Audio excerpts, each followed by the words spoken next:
afternoon and welcome back to the next sort of batch of films on alternative or unusual printmaking methods. We're going to start the series on plaster cast printmaking, and that involves actually casting prints in plaster, using the plaster as a printing block, a range of different sort of approaches to plaster. The first way we're going to try is using the plaster cast itself as a printing block, as a relief printing surface. Now the way I kind of, is a good way to sort of get into this, and I kind of teach people to get into it, is to just make a texture field to explore about what marks you can get. And this will be a relief print, so the ink will be sitting on the top surface of your plaster cast. Now I'm going to just go straight into what the process of doing it, and then we'll get it cast and plaster, and the next video will be inking up and sealing and all the processes that go on before you end up with your printing block. Now plaster of Paris comes in so many different types. You have dental plaster, casting plaster, fine art plaster, all of which will do this job. I tend to use a fine art casting plaster because it picks up the detail very, very well, and it's very strong on the detail. But these can be, readily available online. When mixing the plaster, please do wear a face mask, which isn't exactly uncommon at the moment, and gloves, or and ideally if you can do it outside, just so you don't get the dust around yourself and everything. Now to make the mould, I tend to, for experimenting and everything, use these, which is silicone cake moulds. This is a 20 by 20 centimetre one approximately. It's great because you can reuse it, so you don't have to be wasting materials and making your own moulds, and it's good if you're just having a play. You can get them readily available now everywhere. Everyone seems to use these silicone things, but the silicone doesn't need to have Vaseline or a release agent put upon it because it just releases the plaster. So that's really useful around the sides. Obviously if you don't want to, or you don't have, or for whatever reasons aren't able to get one of these, you can make your own mould. Cereal packets work well, old dry point plastic, anything with a sort of plastic coated surface is good. You can make it out of wood as well, as long as you seal the wood with a sort of an enamel paint or something similar so the plaster doesn't stick to the wood. And with some of those you will need to add a sealing agent. Do a bit of research online before you make your mould, but it does need to have strong sides, and if you're making your own, make sure all these bits, all the edges are sealed, because otherwise plaster will leak out. So I have also here a range of mark making tools. I'm going to go straight into how we make the marks, and we'll see how we use these. This is a very thin, I hold it up sideways, piece of plasticine, not Play-Doh, plasticine, old school plasticine. I've rolled it out to the same depth, and to do that I actually put it under the printing press at a set height. If you don't have a printing press to do that, 2 runners either side of the same depth, so these are 3mm thick, and a rolling pin which is long enough to reach, and that will enable you to roll this out to the equal depth. Now this piece I'm going to trim square, and it's going to sit in my plaster cast mould. So obviously bear in mind it's bigger and it's got rough edges, but that will all be dealt with later. I'm just working with the maximum size. Kind of just smoothed off the surface. It's about 3mm thick. It doesn't need to be massively thick, it just needs to stop plaster going to the base of your silicone mould. Now I'm just going, these are some lovely screws, and I'm making an impression in the plaster. I'm not going all the way through, I've gone down by about 1 mil. Now the important thing is, because you're treating this as a relief surface, you want to kind of make sure you go to the same depth each time, because otherwise your roller, when you roll over it, won't be able to pick up the lower marks.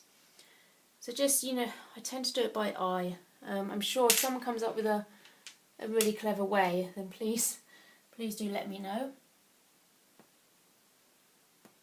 This is just a screw head now, so slightly different marks.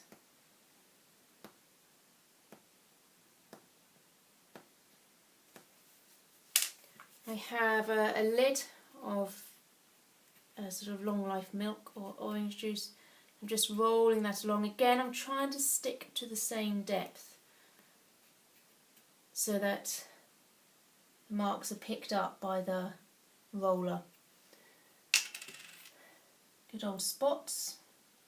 And of course, anything that goes really deep, therefore when you cast it, it's actually projecting out really high, will prevent any of the other marks getting picked up.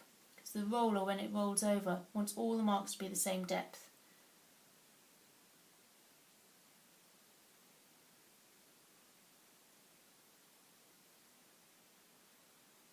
Don't worry about the biro drawing blue, you'll all get inked up. I've got here a sort of wooden stamp, hand-carved wooden stamp, not by me, hasten to add, but you know, start using bits of your lino. Just going to push that in.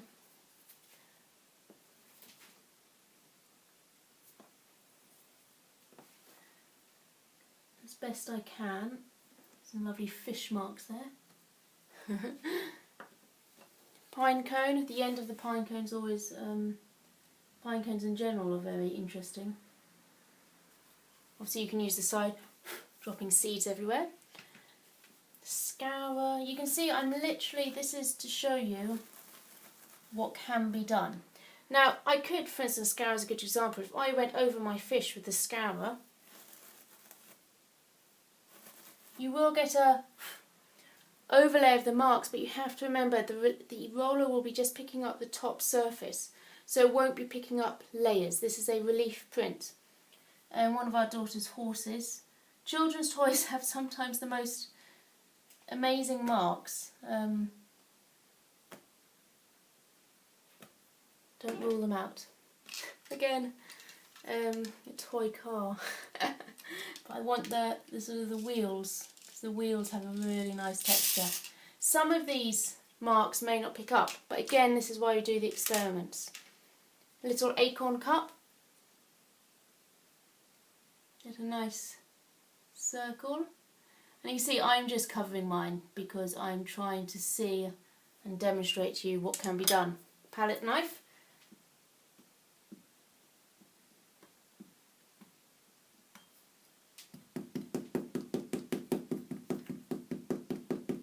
Now, I haven't yet gone into the positive and the negatives of plaster because it can get quite overwhelming of information very early on, and I'd rather not overwhelm you all with that.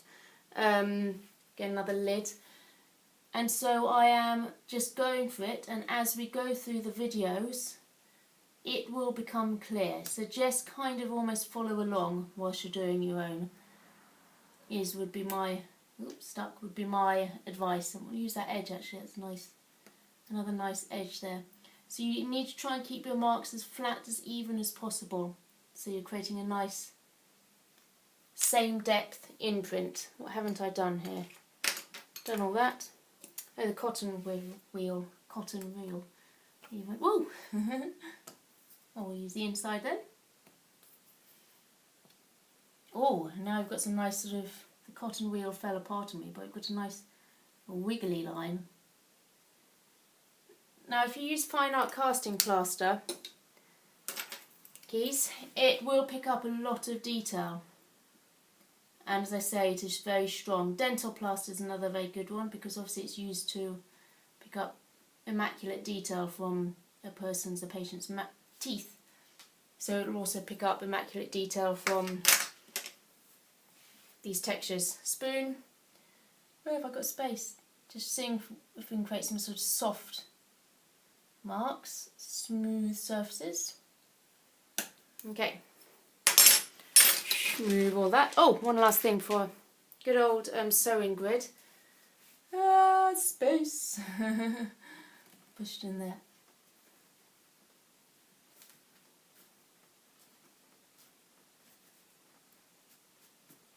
And I know there are things on, oh lovely, I know there are things on the market, I think called gel plates or jelly plates, and I'm just using a pair of scissors. You can use a knife to trim it off. I know there are things on the market called jelly plates and gel plates, which I think believe you can do similar things. The reason I quite like doing it in plaster, just carefully peeling it off, from my research, I try to research all my materials best I can. the plaster is lighter footprint on our planet, which is always good. And also it's a bit tougher, you can really work it. And actually I'm going to leave these two rough edges here and here. Just going to trim this one off, because that will be useful later on. Scraps keep, you can reuse those. See if that fits. Just need to actually trim off one of those rough edges. I'll just obviously make sure it fits in the base of the mould, otherwise it's completely pointless.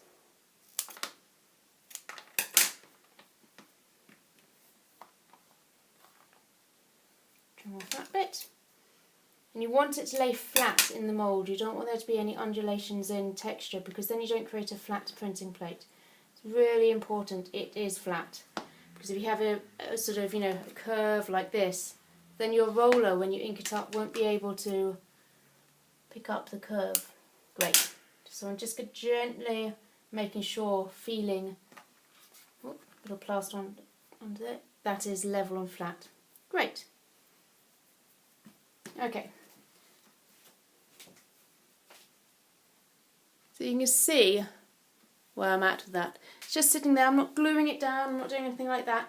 I'm just going to leave that there and go and get I need to put on the plasticine a release agent so the plaster doesn't stick to it. I tend to use soap and warm water, so this is just hand soap, or you can use washing up liquid mixed up to a solution with some warm water, help dissolve the soap. And then I'm going to use a soft bristled brush to brush it on. And I don't want to mark my plasticine, so that's why I'm using a very soft brush. I'm just going to nip into the kitchen and get some of that.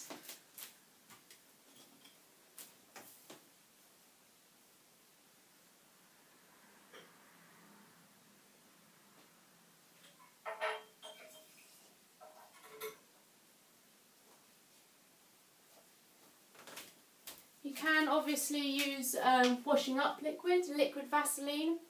I just find the soap and water tends to be quite sensitive to the marks, because it is just soap and water. You're not applying Vaseline. Sometimes you can apply quite a thick layer, and so you lose your detail of marks. And I'm just brushing it on. I'm trying to be as gentle as I can. I'm trying not to make bubbles with the soap and water, because obviously the bubbles will cast and affect your print. And what you can do afterwards is just sort of lightly blow on the plaster to pop any of those bubbles. Try and make sure you get into all the sort of the nooks and crannies. Hence why the liquid is very useful, because it sort of seeps into those nooks and crannies. You don't need to paint or seal the silicone, as I said. That's why it's so useful, because the silicone is a natural release agent, so it will release anyway. Making sure I've got everything. Sometimes patting creates less bubbles. Just blowing a few of those bubbles off to the side. And that now should release nicely from the plaster, which is obviously the aim of the game. You can kind of see it's all missed a bit. There you go. That's why you hold it up and check in the light, because you want to be able to make sure you've got every part covered. You can see a few bubbles, so I'm just going to lightly blow that off shot.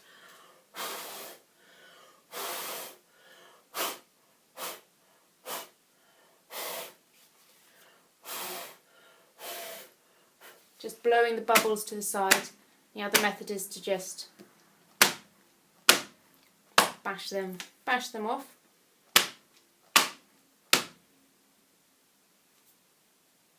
Okay, now what I'm going to do, I'm going to be mixing the plaster off camera. I'm not going to leave the camera rolling because it can take 10 minutes or so. As I say, when mixing the plaster, please, please, please follow the instructions on the packet. Every plaster is slightly different. The plaster you use, you can also use, just kids' plaster of Paris, but please wear face coverings, gloves, all that business, and in a well ventilated area, ideally outside. What I tend to do with I use an old sort of a litre nut butter container. They're plastic, I can reuse it. And once the plaster, I don't pour liquid plaster down the drain, and never ever pour liquid plaster down the drain for obvious reasons, it will block it. I tend to advise let it set in the bucket, so after you've poured plaster on here, let the remainder spare plaster, if you have any, just set in the bucket. Once it's set, you can kind of squidge the sides and the plaster falls off, and then you can dispose of it. Never ever wash it up down the drain, including your mixing stick. I tend to use an old twig or bamboo or something again, and then you can dispose of as you so wish.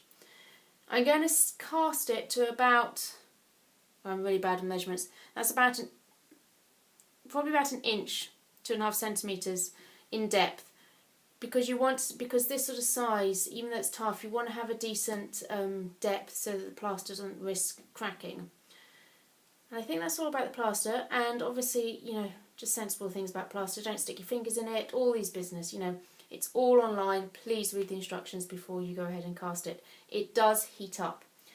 It will take about, depending on the plaster again, I usually leave it overnight to make sure it's properly cured.